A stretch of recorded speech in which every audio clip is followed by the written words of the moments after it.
Hi everyone, hope you're doing well. Today we're going to look at the labor backwards bending supply curve and why on earth does it bloody bend backwards. Tell you what, I bent backwards making these bloody PowerPoints. Let's get cracking.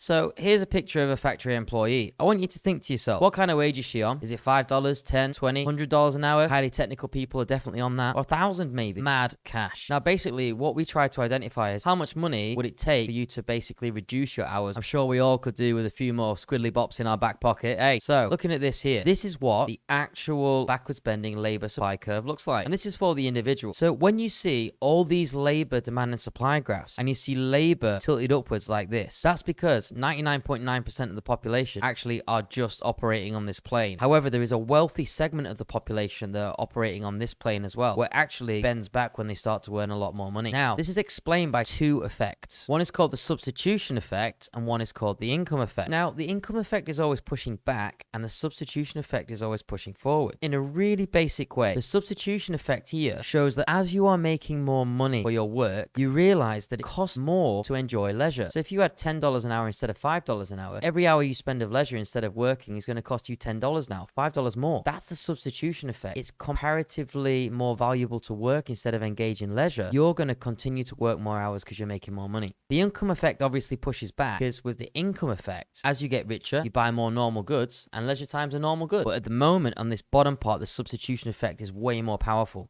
That's why it goes up like this. So at the bottom, what we say is the substitution effect way bigger than the income effect. As your income increases, you're willing to work for more money. Now I'm going to show you a graph. Don't be bloody scared of it. Right, let me explain this graph in a bit of detail, okay?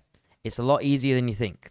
This is called a budget line, this red line, okay? And we can see that our leisure stays the same. If we didn't work and we only did leisure, we would be here. However, we do work, and this allows us to have a certain amount of consumption. We are richer, okay? So our salary has gone up, let's say from $5 to 10, because it looks like that's equidistant. And because our salary has gone up from $5 to 10, we can now buy double the items that we couldn't buy in the past. So we can have 2 coffees a day. We can have twice as many iPhones. We can have twice as many of everything. So our ability to consume has come up. Now, these are preference curves. Everything along this line has the same utility. Utility just means satisfaction. So if I have this much consumption and leisure, I'm satisfied equally if I have this much consumption and leisure or this much consumption. And the goal of the person is to be on the furthest edge of these indifference curves. The further out your indifference curve is, the greater the utility or the enjoyment that person's going to have. So this person's obviously going to want to be on this one. Every point along here, they have the same enjoyment. And what we have to do is wait until that preference curve is tangential to our budget line. What we can see here then is we started at A, okay? We've made more money. Now we're at B. So this means actually, look, we have sacrificed some of our leisure to increase our consumption. Our substitution effect is greater. It costs too much to engage in leisure. Look how much more steep this line is. So we're going to work more, make more of those pennies. This is known as the total effect along the bottom. And we can actually see like the substitution effect is much bigger. But our income effect is, hey, we're a little bit richer, so let's enjoy the leisure time. But in the early stages, the substitution effect is greater. That's why we're at the bottom of this curve. But what happens later is, as we get super rich and super wealthy, the value or the utility that we get from money, the enjoyment we get from keeping it or earning it, reduces. We already have a car, a house, a couple of houses, rented out, business, blah, blah, blah. And as we get loads and loads more money, we want to buy a greater degree of normal goods. And that greater degree of normal goods is leisure time. We want more of that leisure time. We want to go travel the world, play golf. We don't care as much about making money because we already have it. So for some people, as their income goes up, the total effect is now going to move to the right. The substitution effect is always going to exist. The substitution effect is always going to encourage you to work more because the cost of leisure time is so much greater, right?